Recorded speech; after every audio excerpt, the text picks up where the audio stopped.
Taong 2025, nagkalat na ang motorsiklo sa kalsada. Sa pagdami ng motorsiklo sa kalsada, hindi maiiwasan na dumami din ang motorista. At sa pagdami ng motorista, nagsisulputan ang mga nilalang na tinatawag na mga kamote. Noong una sa palengke at sa bakuran mo lang sila makikita. Pero ngayon nagkalat na rin sila sa kalsada.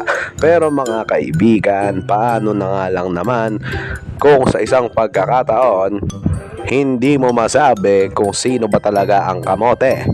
Ikaw ba o yung kasabay mo sa kalsada? Ito ay isang kwento na nangyari noong nakaraang buwan.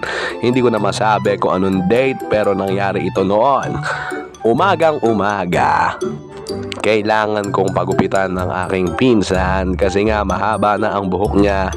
Kaya kami ay sumakay na sa Suzuki Smash 275cc All Stock. At kami ay sumibat na. Sa aming pagbiyahe, nakarating kami sa kanto bago kami makapunta ng palengke. Sa aming harapan ay mayroong kolong-kolong, kulong-kulong o kung ano man ang tawag nyo sa inyong probinsya.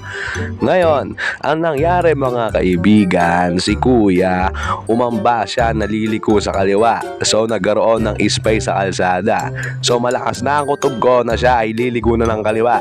Kaya kahit malitang space, sinubukan ko ng lumiko at dumiretso. Ngayon, hindi pala. Bumuelo lang pala siya at liliko siya sa kanan. Ay punyeta, parehas kaming nahinto. Buti na lang at walang nadisgrasya.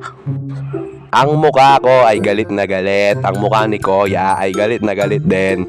Hanggang sa na-realize namin na parehas kaming nangamote sa part na yon.